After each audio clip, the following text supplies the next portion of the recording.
সাতকানিয়া এউচিয়া ইউনিয়নের অন্তর্গত মধ্যম আলীনগরের সামাজিক মানবিক সংগঠন এউচিয়া ফ্রেন্ডশিপ আইকন গ্রুপ। উক্ত সংগঠনের একঝাঁক তরুণ যুবক বিচক্ষণ সমাজসেবকের ধারাবাহিক কার্যক্রমের অংশ হিসাবে পবিত্র রমজানের সুবিধাবঞ্চিত অসহায় রোজাদারদের মাঝে ইফতার সামগ্রী বিতরণ করেন গতকাল। উক্ত আয়োজনে আর্থিক সহায়তা করেছেন আল হেলাল ফাউন্ডেশন। হেলালের আব্বা, ওনারা দেশের সম্মানিত ব্যক্তিগণ, সবার কাছে আমার একটা অনুরোধ, আমার ছেলের জন্য সবাই দোয়া করবেন, ভবিষ্যৎ যেন আরও এইরকম আগে থাকতে পারে। খাতার প্রবাসী হেলালের জন্য আর বিউনে দোয়া করি, সবার কাছে দোয়া চাই।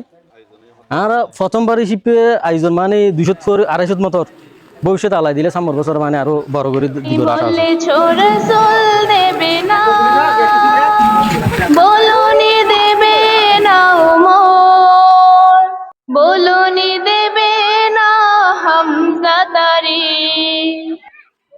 গতকাল আল হেলাল ফাউন্ডেশনের ব্যবস্থাপনায় এউচিয়া ফ্রেন্ডশিপ আইকন গ্রুপের সহায়তায় সুন্দরভাবে সমাপ্ত হয়েছে।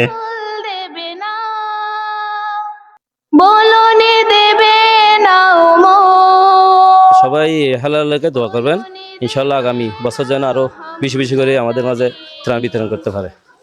এউচিয়া ফ্রেন্ডশিপ আইকন গ্রুপ এই মধ্যম আলীনগর এউচিয়া 3 নম্বর ওয়ার্ডের উদ্যোগে এবং বিশেষ করে এই কাতার প্রবাসী জানাব মোহাম্মদ হেলাল ভাইয়ের ফকতুন এই আরা বেগুনে সদস্যবৃন্দ আছে। এই আরা বেগুনে মিলিয়ে প্রাথমিকভাবে আদিলদি বেশি নয় 250 পরিবারের লাই হেলাল সহযোগিতা করিয়ে, যার হারানো কাতারও তার মাঝে উপস্থিত নেই বেগুন উল্লে দোয়া করিবেন এবং আরও বেগুন উড়ে দোয়া করি।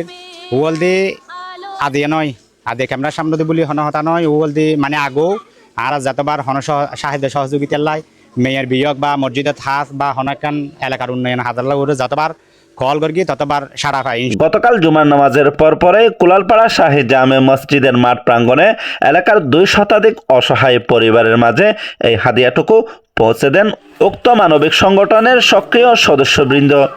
এ সময় উপস্থিত ছিলেন প্রবাসী সমাজসেবক জনাব হেলাল উদ্দিনের সম্মানিত পিতা সহ স্থানীয় মান্যগণ্য ব্যক্তিবর্গগণ।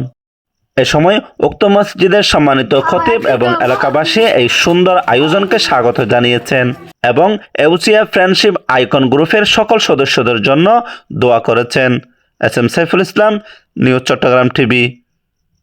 আসলে এভাবে যদি সমাজের বিত্তমান যারা সমাজের সচ্ছল আছে, হৃদয়বান মানুষ আছে, সমাজের বিত্তশালীরা আছে, যারা নিজে স্বাবলম্বী, আল্লাহ পাক সুবহানাহু ওয়া তাআলা অনেককে ধন সম্পদ দিয়ে পরীক্ষা করে থাকেন, অনেকের কাছে অনেক টাকা পয়সা আছে, কিন্তু ওরাও যদি এভাবে সমাজের কাজের জন্য এগিয়ে আসে তখন সমাজের ছোট বড় দরিদ্র যারা আছে তারা স্বাবলম্বী হবে, তাদের বিভিন্ন সমস্যার কথা তাদের কাছে তুলে ধরতে পারবে।